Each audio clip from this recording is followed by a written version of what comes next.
کہتا ہوں جہاں کسی نے جادو کیا ہو اور روزی تنگ ہوئی ہے وہ تعویذ سے حل ہو سکتی ہے، لیکن آپ کی بے حیائی کی وجہ سے خدا آپ پہ لعنت کرے اور اس پر اس کی تنگی آ جائے تب وہ تعویذ سے ختم نہیں ہو سکتی۔ بے حیائی کا خاتمہ ہوگا تب کہیں جا کر کے آپ کی رزق کی تنگی ختم ہوگی۔ آپ ننگے سر گھوم رہے ہیں، یہ بے حیائی ہے۔ ننگے سر کھانا پینا، ننگے سر استنجا کرنا، بیت الخلاء میں جانا، اس سے روزی تنگ ہوتی ہے، اس سے رزق میں تنگی آتی ہے، بلکہ روزی کی تنگی اس پر بھی آتی ہے۔ ننگی ننگی گندی گندی بے حیائی کی مذاق کرنا، آقا کریم نے فرمایا اس سے بھی اللہ روزی کو تنگ فرما دیتا ہے، روزی سے برکت اٹھا لی جاتی ہے۔ لیکن یہاں دیکھو، جب یہی بات چھوٹے سے بچے کو گالی، ارے ڈھوٹا، اگر ڈھوٹا جو ہے وہ بیٹھ گیا اور تاغ اجڑ گئے تو ہمارا مزدور تاغ کو گالی دیتا ہے، لوم کو گالی دیتا ہے۔ یہ ہنسنے کی بات نہیں ہے، ہنسنے کی بات نہیں ہے۔ میں نے قصاب کو دیکھا ہے، چھری چلا رہا ہے، نہیں چل رہی تو چھری کو گالی دے رہا ہے۔ لوم مزدور تاغ اجڑ گیا تو تاغ کو گالی دے رہا ہے۔ ارے رستے میں کیچڑ آ گیا تو رستے کو گالی دے رہا ہے۔ تو کتنا بے حیا ہو گیا مسلمان۔ سرکار غریب نواز فرماتے ہیں جس نے گالی دی اور توبہ نہیں کیا مجھے ڈر ہے جب وہ مرے گا تو کافر ہو کر مرے گا۔ آپ نے گالی کو سمجھا کیا ہے، لیکن چونکہ حیا کا خاتمہ ہوا اس لیے یہ ساری تباہی مچی۔ تو یاد رکھیے، حیا کا پیکر بنیے۔ اب سوچو، جاتے جاتے آخری بات کہہ کے جاتا ہوں، چھری کو گالی دینا بے حیائی ہے، رستے کو گالی دینا بے حیائی ہے، لوم کے تاغ اجڑ جائے اس کو گالی دینا بے حیائی ہے، تو نبی کو گالی دینا کتنی بڑی بے حیائی ہوگی۔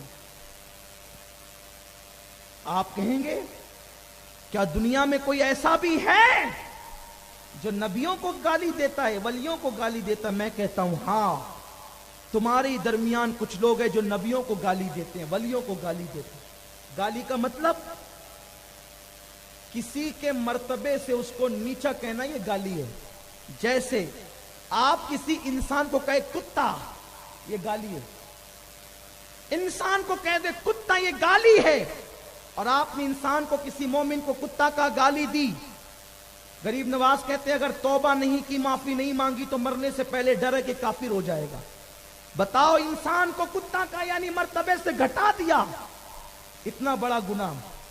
تو اللہ نے اپنے نبی کو علم غیب دیا، تو نبی کے علم غیب کا انکار کرنا یہ نبی کو گالی دینا ہے۔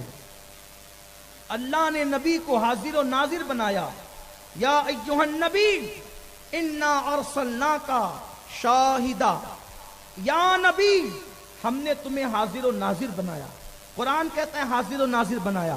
ان کے حاضر و ناظر ہونے کا انکار کرنا یہ نبی کے لیے گالی ہے۔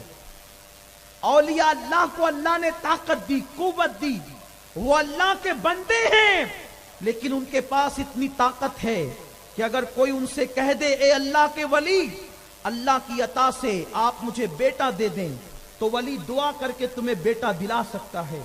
اب آپ یہ کہیں کہ وہ کچھ نہیں کر سکتی، وہ تو مرے پڑے ہیں، وہ تو مرے پڑے ہیں، وہ تو ناک پر سے مکھی نہیں ہٹا سکتے، وہ تو بتوں کی طرح ہے، یہ ولیوں کے لیے گالی ہے۔ اب آپ مجھے بتائیں آج اس امت پر عذاب کیوں آ رہا ہے، یہ امت تباہ کیوں ہو رہی ہے؟ کبھی بارش نہیں ہے تو سوکھا پڑ گیا، آ رہی ہے تو ڈیم ٹوٹ گئے، یہ حالات ہیں۔ گویا کہ نہیں تو سوکھا، آئے تو سیلاب، جگہ جگہ آگ لگ رہی ہے، گھر جل رہے ہیں۔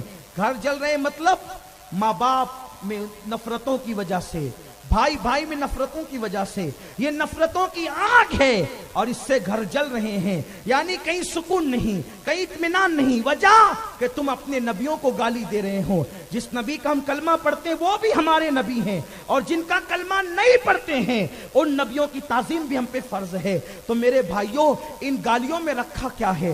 ہم نبیوں کی عظمت کو مان لے، ہمارا جاتا کیا ہے؟ لیکن ہائے مسلمان، انگریزوں نے، یہود و نصارہ نے تمہارے درمیان ایسے عناصر چھوڑ دیے کہ وہ تم جیسے دکھتے ہیں، لیکن وہ تمہارے درمیان یہود و نصارہ کے ایجنٹ ہے۔ کسی کے بہکاوے میں آ کر نبیوں کی توہین مت मत करो, वलियों की तौहीन मत करो। आप कहेंगे नबी को इल्म गैब है, इसकी दलील क्या है? हम 1000 मर्तबा नई नई दलील देते हैं, लेकिन फिर भी लोग कोई ना कोई शोशा छोड़कर तुम्हें बहका देते हैं। देखो भाइयों, कब्रों में सवाल जवाब होंगे, ये गैब नहीं है तो और क्या है? बोलो गैब है ना? है ना? कब्र में सवाल होंगे, ये कुरान में तो नहीं आया, लेकिन हम मानते हैं कि कब्र में सवाल होंगे। किसने बताया? बोलो हुजूर ने बताया। तो ये गैब की खबर हुजूर ने बताई, तो बोलो हुजूर को इल्म गैब है कि नहीं है? है ना? तो अब अगर कोई कहे कि नहीं है, तो फिर ये नबी के लिए गाली होगी। जैसे कोई आलिम हो, अल्लामा हो, आलिम, आप कहे वो आलिम नहीं है, तो ये उसके लिए गाली है। आलिम को आलिम ना मानना, ना कहना, ये उसके लिए गाली है। तो इसी तरह नबी को इल्म गैब है, उनके इल्म गैब का इनकार करना ये नबी के लिए गाली है। तो उम्मती उम्मती को गाली दे तो मरते वक्त तो उसका ईमान जा सकता है, तो उम्मती नबी को गाली दे तो जैसे गाली दिया वैसे उसका ईमान फौरन चला गया। अब मरते वक्त की बात नहीं, उसका ईमान फौरन चला गया। और सुन लो, उम्मती उम्मती को गाली दे तो जब तक कि वो उम्मती जिसको गाली दिया है कयामत के दिन वो माफ नहीं करेगा, अल्लाह भी माफ नहीं करेगा। अल्लाह नमाजों को माफ कर सकता है, रोजों को माफ कर सकता है, लेकिन तुमने किसी मोमिन को गाली दी तो अल्लाह उस वक्त तक माफ नहीं करेगा जब तक जिसको गाली दी है वो माफ न कर दे।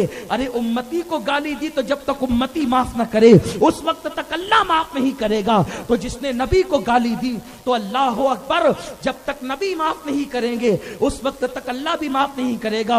और नबी की बारगाह में काफिर हाजिर हो ही नहीं सकेगा तो माफी भी मांग नहीं सकेगा। इसलिए लोगों, अपनी जबान पे कंट्रोल करो। रही बात, आप कुरान की वो आयतें सुनते होंगे कि देखो अल्लाह फरमा रहा है, अल्लाह अपने गैब पर किसी को मुसल्लत नहीं करता, तो इसका मतलब किसी को गैब नहीं देता। लेकिन लोग आयत आगे की आयत उड़ा देते हैं, मगर अपने चुनिंदा रसूलों को, मतलब चुनिंदा रसूलों को गैब देता है और दिया है उसने। और अल्लाह अपने बंदों को में से जिसको जो चाहता है दे सकता है। तो इसलिए लोगों, अपने नबी के लिए जबान खोलने से पहले सोचो कि तुम क्या बोल रहे हो, क्योंकि अंग्रेज, यहूद और नसारा अपने एजेंटों के जरिए से तुम्हें गुमराह करना चाहते हैं। और याद रखना, हजरत सैयदना इमाम ज़ैनुल आबिदीन से किसी ने पूछा, ए इमाम ज़ैनुल आबिदीन, तुम्हारे नाना जान ने फरमाया था कि मेरी उम्मत में 73 फिरके होंगे, एक जन्नत में जाएगा, सब जहन्नम में जाएंगे, आप ही बता दें कौन जन्नत में जाएगा? इमाम ज़ैनुल आबिदीन ने फरमाया कि मेरे नाना ने तो कहा था कि जो रसूलुल्लाह और सहाबा के तरीके पे होंगे वो जन्नती है। तो उस वक्त पूछने वाले ने कहा था, अगर सभी ये दावा करने लगे कि हम रसूलुल्लाह और सहाबा के तरीके पर हैं तो तब पहचान क्या होगी? तो इमाम ज़ैनुल आबिदीन ने कहा था, बहुत आसान पहचान बताया करबला के ताजदार के शहजादे ने, कि जिसको कसरत से दुरूद और सलाम पढ़ते देख लेना, समझ जाना यही फिरका जन्नती है। ये किसने कहा? किसने कहा? इमाम ज़ैनुल आबिदीन ने। भाइयों, सैयद साहब अपनी तरफ से कुछ नहीं बताते, अमीनुल कादरी अपनी तरफ से कुछ नहीं कहता, जो कहता है कुरान हदीस की रोशनी में कहता है। और मैं अपना भले के लिए नहीं, आपके भले के लिए। तुम अच्छा करोगे तुम पाओगे, बुरा करोगे तुम पाओगे। हम तुम्हें आगाह करते हैं, हर एक के पीछे मत चलो, भीड़ देख करके ना दौड़ो, देखो हक्कानियत कहाँ है। जब हुजूर ने फरमा दिया 72 जहन्नमी एक जन्नती, तो अब आप अपनी अकल का घोड़ा मत दौड़ाओ कि नहीं वो भी हो सकता, आपने जैसे सोचा वो भी हो सकता है, आप गए काम से। क्योंकि हुजूर ने कहा एक और आपने कहा दो, तो काफिर हो गए। इसलिए, और ये नहीं कि ये काफिर काफिर सबको बनाते, नहीं, किसी मोमिन को काफिर कहना हराम है, बल्कि हराम क्या कुफ्र है, कुफ्र है। तो हम किसी मोमिन को काफिर नहीं कहते, हम काफिर ही को काफिर कहते हैं। इसलिए हुजूर को जो गाली दे, हुजूर की तौहीन करे, बल्कि हुजूर के सहाबा की तौहीन करे, वो काफिर है। उन लोगों से दूर रहो। हज़रत मुजद्दिद अल-फिसानी रहमतुल्लाह अलैह फरमाते हैं कि दुनिया में सबसे बदतरीन लोग वो हैं जो रसूलुल्लाह को और सहाबा को गाली दे। इसलिए लोगों अपनी ज़बान की हिफाजत करो, अल्लाह से हया करो और उसी अकीदे पे कायम रहो जिस अकीदे पे गौसे पाक थे, गरीब नवाज थे, मखदूम अशरफ जहांगीर सिमनानी थे, जिस अकीदे पर साबिर कलियर थे, जिस अकीदे पर इमाम अहमद रज़ा थे, हमारे बुजुर्ग जिस अकीदे पे रहे उसी अकीदे पे कायम रहो और हर एक के पीछे चलने की ज़रूरत नहीं। जो लोग अपनी ज़बान को आलूदा करते हैं, गंदी करते हैं, पलीत करते हैं नबी को गाली देकर, आप अपनी ज़बान की हिफाजत करें, अपनी ज़बान को महफूज रखें, ना औलिया को गाली दे, ना मोमिनों को गाली दे, ना सहाबा को गाली दे। हत्ता के मुसलमानों अगर कुत्ता दिखे तो कुत्ते को भी गाली मत दो, ये भी हया के खिलाफ है, बेहयाई है।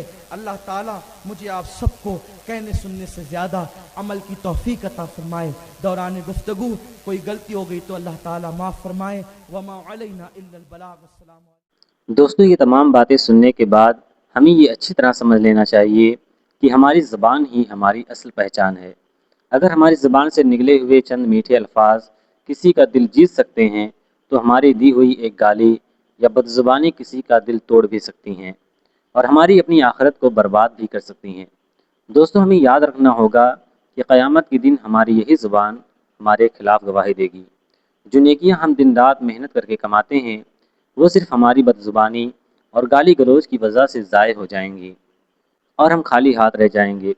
इसलिए आज ही से ये अहद करें कि हम अपनी ज़बान को हर किस्म की फहश अल्फाज से पाक रखेंगे, गुस्से की हालत में भी अपने ज़ब्त को नहीं खोएंगे और अपने बच्चों और घर वालों को भी अच्छे अखलाक और पाकीज़ा ज़बान की तरबियत देंगे। अल्लाह ताला हमें अपनी ज़बान की हिफाजत करने की तौफ़ीक़ अता फ़रमाए और हमें दुनिया और आखिरत की रुसवाई से महफूज रखे। आमीन। अगर वीडियो आपको पसंद आई हो तो वीडियो को लाइक करें और चैनल को सब्सक्राइब करना ना भूलें। अस्सलाम वालेकुम रहमतुल्लाहि व बरकातुहू।